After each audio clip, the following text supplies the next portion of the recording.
कक्षा 11वीं के समस्त विद्यार्थियों को इस दिवस की प्रातः बेला का हार्दिक अभिवादन।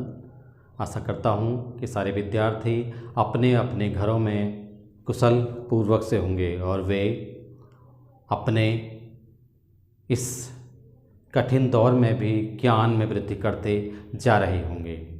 वे होने वाली परीक्षाओं में अपने स्वाध्ययन द्वारा पूर्ण रुचि व सहभागिता से उत्तरोत्तर वृद्धि करने हेतु भी प्रयासरत होंगे।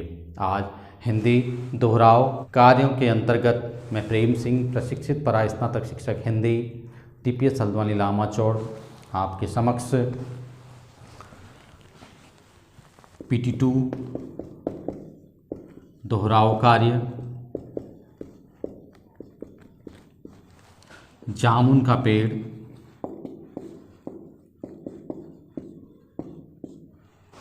जिसके लेखक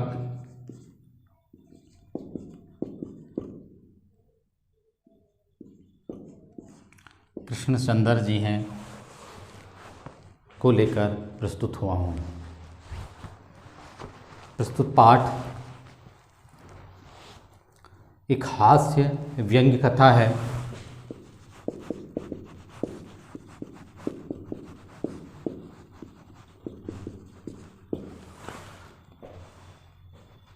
जिसमें लेखक ने कार्यालयी तौर तरीकों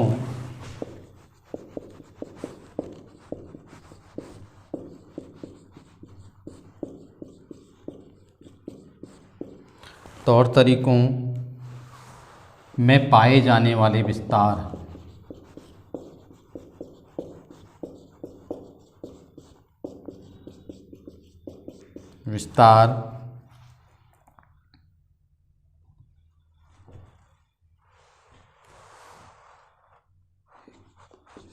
को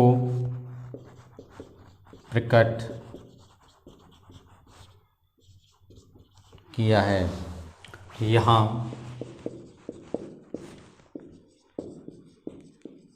लेखक ने इसे निरर्थक बतलाया है। बात यहीं तक नहीं अपितु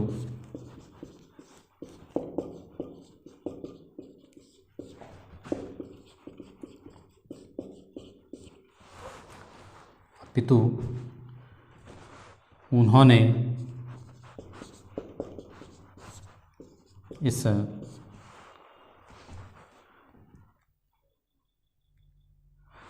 तौर तरीके को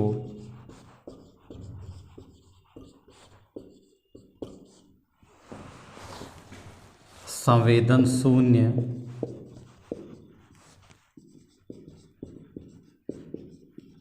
तथा अमानवीय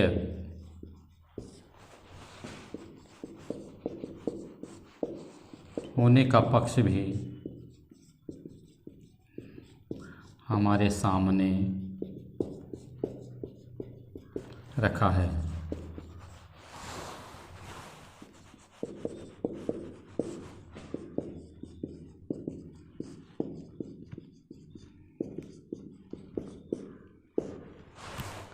आपने पूर्व प्रेषित वीडियो एवं अपने स्वाध्ययन द्वारा इस पाठ को भली भांति पढ़ लिया होगा कि किस प्रकार से एक जामुन का पेड़ एक कवि के ऊपर गिर जाता है और उस विभाग के सारे लोग उस कवि के जीवन की परवाह किए बगैर उस पेड़ के महत्व व लाभ को अपने जीवन में महसूस करते हैं।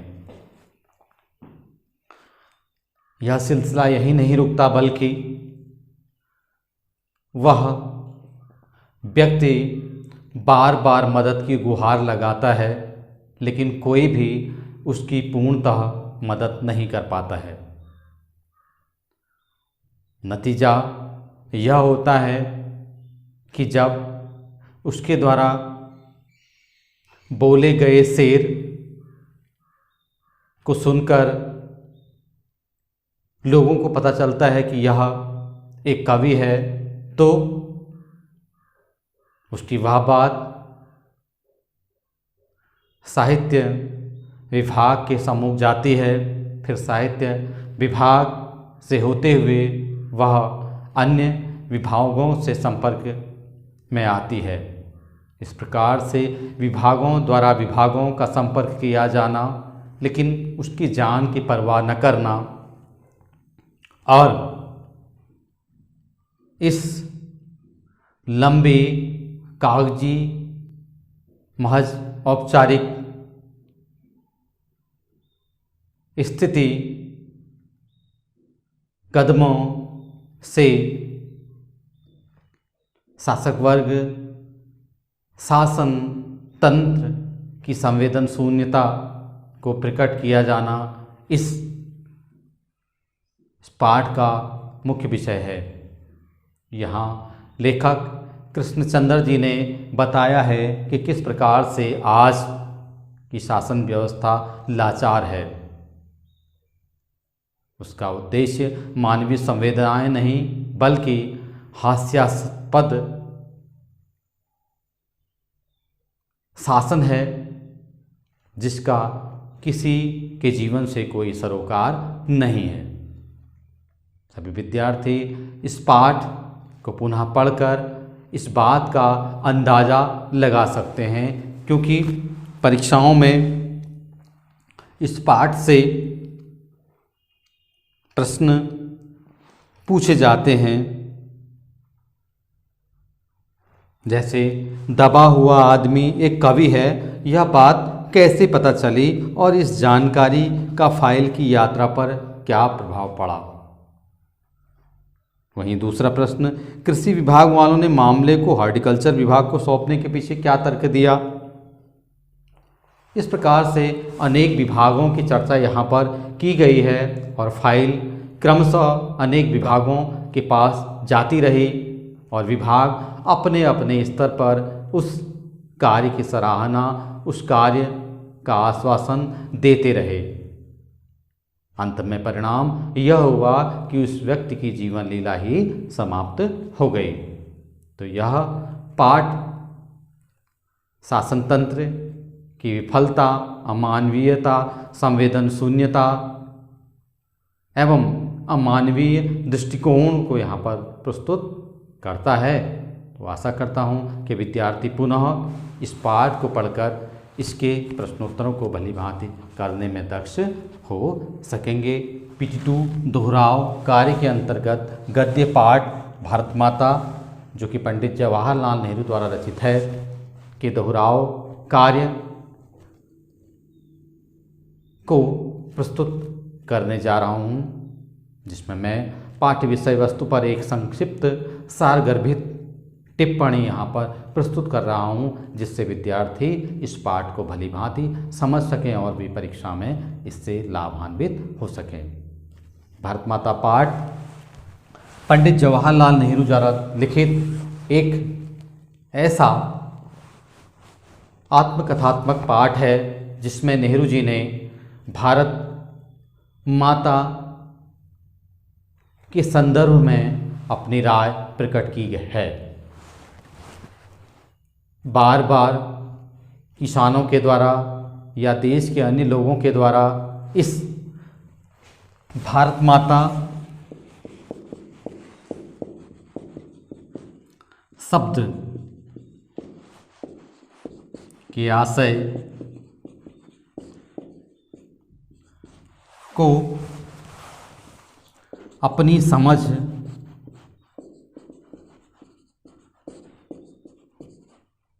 से दूर समझते हुए जन सामान्य तक इसके गूढ़ रहस्य को प्रकट किया है। यहाँ नेहरू जी ने बतलाया है कि भारत माता शब्द कोई विशेष दैवीय आकृति की जय से नहीं है, अपितु भारत माता शब्द से आशय यहाँ के लोग, यहाँ की धरती, यहाँ की भूमि, यहाँ के पर्वत, यहाँ की नदियों आदि भौगोलिक विशेषताओं से है। यहाँ पंडित नेहरू जी ने यह भी बतलाया है कि भारत माता की जय से तात्पर्य यहाँ स्वयं की जय से है, अर्थात यहाँ के सारे व्यक्ति ही भारत माता हैं। जो जो परिस्थिति, जो जो स्थितियाँ, जो जो विशेषताएं हमारे देश को आगे बढ़ाने में अपना योगदान देती हैं, वे सब भारत माता से संबंधित हैं। प्रायः नेहरू जी अनेक कार्यक्रमों में प्रतिभाग करते थे। वहाँ के लोगों, वहाँ के किसानों से वे बार बार एक ही प्रश्न करते थे कि भारत माता क्या है। और कोई भूमि को भारत माता कहता था, वह भूमि जिस खंड पर वह खेती करता है या अपना जीविकोपार्जन करता है। नेहरू जी उन जलसों सभाओं में बार बार इस बात पर बल देते थे और उन लोगों को प्रायः बताया करते थे कि भारत माता से तात्पर्य केवल यह भूमि ही नहीं, अपितु वे सारे भौगोलिक संसाधन हैं जिनसे हमारे देश की सीमाएं, हमारा देश आश्रित है और जिनकी सहायता से हम सभी जीवित हैं और अपना जीवन जीने में सक्षम हैं। इस प्रकार से यह पाठ हमें हमारे देश की गरिमा का भान कराते हुए इस शब्द के एक गूढ़ रहस्य को प्रकट करता है। सारे विद्यार्थियों ने इससे पूर्व प्रेषित वीडियो एवं पाठ भली भांति पढ़ लिया होगा और वे परीक्षा में आने वाले प्रश्नों के उत्तर देने में समर्थ हो चुके होंगे। इसी आशय से यह पाठ दोहराव यहाँ प्रस्तुत किया जा रहा है, जिससे आप सभी भली भांति लाभान्वित हो सकें और अपने P2 परीक्षा में अच्छे अंक प्राप्त कर सकें। प्रायः परीक्षा में पूछा जाता है, भारत की चर्चा नेहरू जी कब और किससे किया करते थे। सभी बच्चे इस प्रश्न का उत्तर भली भांति जान चुके हैं। भारत की चर्चा नेहरू जी प्रायः जलसों में, समारोहों में किसानों से या भारत के उस प्रत्येक व्यक्ति से किया करते थे। प्रश्न नंबर दूसरा, नेहरू जी भारत के सभी किसानों से कौन सा प्रश्न बार बार करते थे। आपने पढ़ा था नेहरू जी बार बार किसानों से एक ही प्रश्न करते थे, यह भारत माता क्या है, कौन है। अनेक प्रश्न, किसान सामान्यतः भारत माता का क्या अर्थ लेते थे। किसान सामान्यतः भारत माता से तात्पर्य अपनी भूमि से लेते थे, लेकिन नेहरू जी ने उन्हें बताया कि यह केवल भूमि ही आपकी भारत माता नहीं है। तो मैं आशा करता हूँ कि सारे विद्यार्थी इस पाठ को स्वाध्ययन द्वारा पुनः पढ़ते हुए दोहराव कार्य के अंतर्गत इनके प्रश्नों को कर अपने ज्ञान में उत्तरोत्तर वृद्धि करने हेतु प्रयासरत रहेंगे, जिससे वे आने वाली परीक्षा में अच्छे अंक प्राप्त कर सकेंगे। इसी आशा से आप सबका धन्यवाद।